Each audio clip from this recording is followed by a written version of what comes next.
पटघरोड़पुरा स्थित डिप्टी जगन्नाथ मंदिर में 9 दिवसीय श्री राम कथा का आयोजन डिप्टी जगन्नाथ मंदिर ट्रस्ट के तत्वाधान में बड़ी ही धूमधाम के साथ किया जा रहा है। श्रीमान राम कथा के प्रथम दिवस मथुरा से पधारे परम पूज्य संत कथा व्यास श्रीमान अतुल कृष्ण भारद्वाज जी महाराज ने सैकड़ों की संख्या में उपस्थित श्रद्धालुओं को श्रीमान राम कथा का श्रवण कर मानव के जीवन में होने वाले सुखद जीवन के बारे में बताया। इस अवसर पर कथा व्यास जी द्वारा रामचरितमानस के इस लोगों की व्याख्या कर उनके महत्व को भी बताया गया। श्रीमान राम कथा के अवसर पर कथा व्यास जी द्वारा श्रीमान राम कथा का श्रवण कर अपना जीवन सफल बनाया, तो वही कथा व्यास जी द्वारा गाए गए श्रीमान राम के भजनों पर उपस्थित श्रद्धालु भगवान की भक्ति में लीन होकर झूमने एवं नृत्य करने के लिए विवश हो गए। महापौर विनोद अग्रवाल के साथ साथ जगत गुरु जगदाचार्य राघवेंद्र जी महाराज, प्रिया अग्रवाल, डबल दीक्षित, देवेश सिंह, नीरज कुमार गुप्ता, सुभाष चंद्र शर्मा,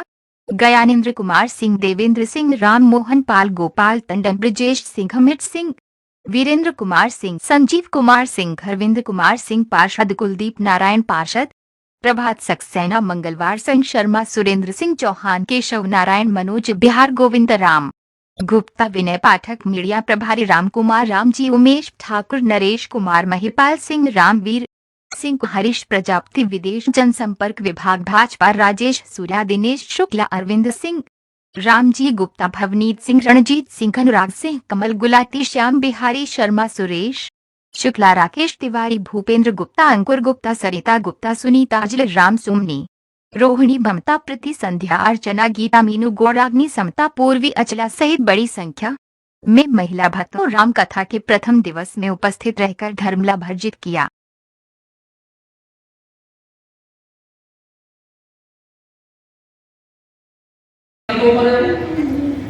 लेकिन सुखदेव जी इस देश में एकमात्र ऐसे योगी हैं, लाखों साल की जिनकी उम्र होते हुए भी जो 16 साल की उम्र में ही हमेशा रहते हैं, न जिनके दाढ़ी न जिनके मूंछ, हमेशा एक अवस्था में 16 साल की अवस्था में रहते हैं।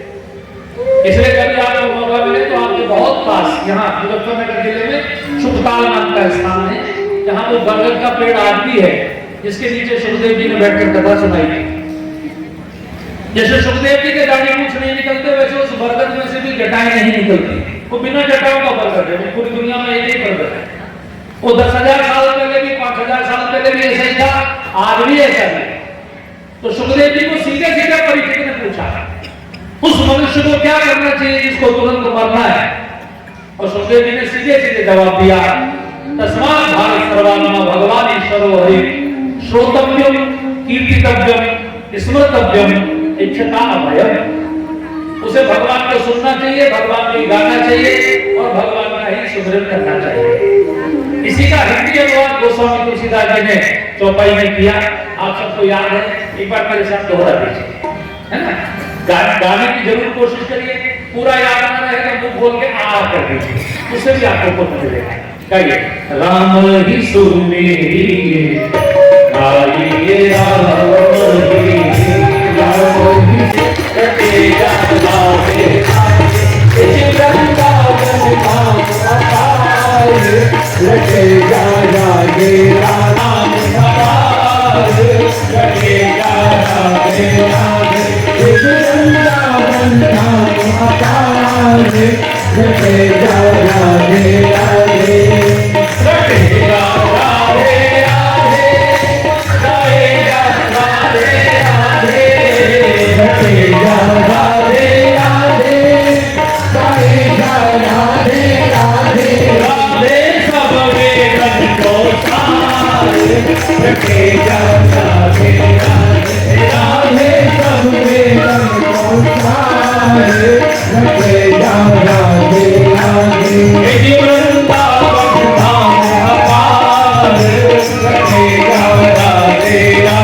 नाम रहा हो, मुझे तो पता नहीं, प्राचीन नाम कोई ना कोई दिव्य रहा होगा, कोई इतिहास पर शोध करे तो निकाल सकता है।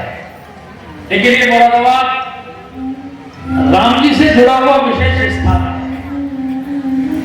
इसी मुरादाबाद से, इसी कटघर से पूरे देश में रामलीला समितियां जाती हैं। दिल्ली के लाल किले पर भी जो रामलीला होती है, देश की सर्वश्रेष्ठ रामलीला, उसमें मुरादाबाद की मंडली करती है। यानी राम जी की भक्ति का कितना बड़ा केंद्र ये रहा, कितना बड़ा है। दूसरे पंडित ज्वाला प्रसाद मिश्र जी हुए, जिन्होंने रामचरितमानस की बहुत सुंदर टीका की, जिनकी वो टीका पूरे देश में प्रसिद्ध है रामकथा के नाते, वो मुरादाबाद के थे। तो मैं आपको निवेदन कर रहा था कि आपको किसी भी अनुष्ठान का जो फल है वो 5 प्रकार से प्राप्त होता है।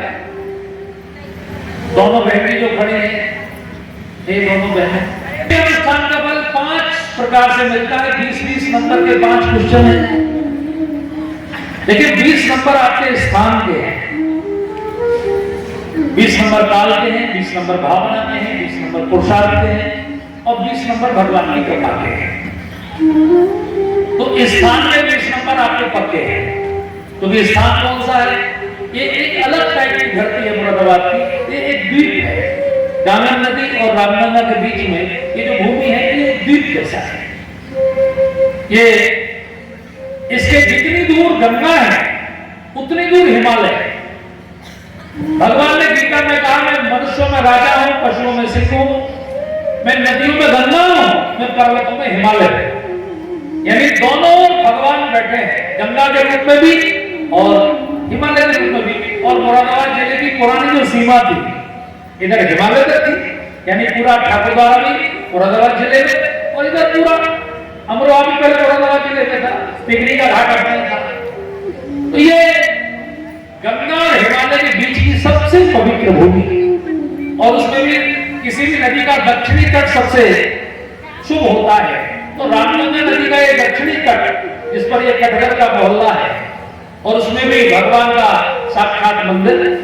तो ये स्थान के जो 20 नंबर है वो आपके 20 में से 20 है। दूसरा, काल का महत्व है। हमारे देश में काल का बहुत बड़ा महत्व है। माताएं आपको जानती होंगी कि अगर आप पुष अमावस्या के दिन उखाड़ के रखते हैं तो वो साल भर खराब नहीं होती। अगर पूर्णमासी को उखाड़ेंगे तो 15 दिन में खराब हो जाएगा। आप अपने घर में प्रयोग करके देख लीजिए, तुलसी का पत्ता अगर आप अमावस्या को तोड़ कर रखेंगे तो महीने भर खराब नहीं होगा। आप पूर्णमासी को तोड़ कर रख लीजिए, 3 दिन में खराब हो जाएगा। काल का बहुत बड़ा महत्व होता है। स्वाति नक्षत्र में पानी की बूंद मिलती है, सीप के मुख में मोती बनती है, केले के पत्ते में कपूर बनती है, नाक के मुख में विष बनती है, गाय के सींग में गोरोचन बनती है, मांस के पेड़ में वंशरोचन बनती है। स्वाति नक्षत्र में केवल होता है। रोहिणी नक्षत्र में अगर आप कोई पीपल लगाते हैं तो उस पीपल में से जटाई निकलती है। वैसे पीपल में से जटाई नहीं निकलती, लेकिन अगर रोहिणी नक्षत्र चूंकि भगवान कृष्ण के जन्म का नक्षत्र है, परशुराम जी के जन्म का नक्षत्र है, उसमें अगर आप पीपल लगाएंगे तो उसको वर रोहिणी कहते हैं, जिसका वर्णन 15वें अध्याय में भगवद गीता में भगवान ने कहा, ऊर्ध्व मूलम अधोशाखा कहा, जिसकी जड़ ऊपर की ओर है। उसकी इतनी प्रभावी जड़ होती है कि कैसी भी डायबिटीज हो, कैसा भी शरीर में रोग हो, उस जड़ का रस अगर आप पी लें तो सब रोग उसके ठीक हो जाते हैं। अगर रोहिणी नक्षत्र में आप आम का पेड़ लगाते हैं तो उसकी महिमा यह है कि जिस दिन आम का पहला फल पक्के टपकेगा उसी दिन टपकेगा जिस दिन रोहिणी नक्षत्र होगा। तो भारत में काल की बहुत महिमा है।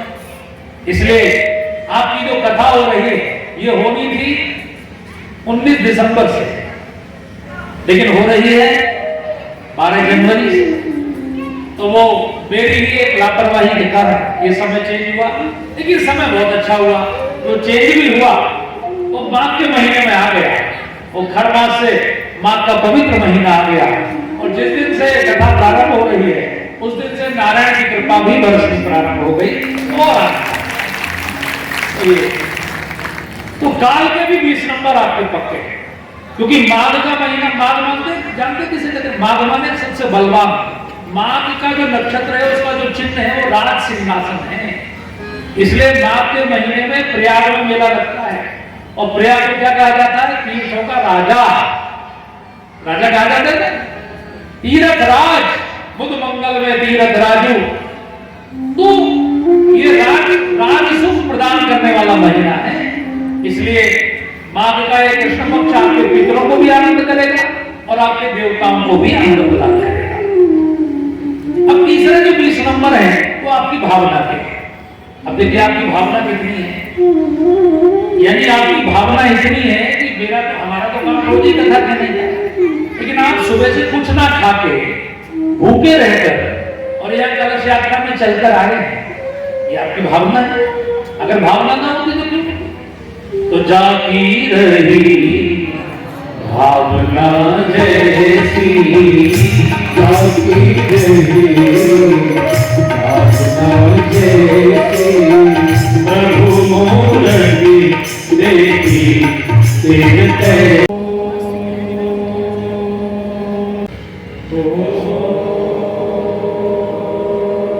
मूर्ति यहाँ बैठे हैं, हम सब पंच तत्वों के बने हुए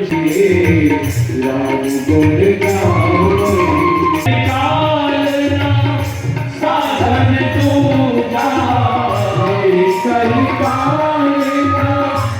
साधन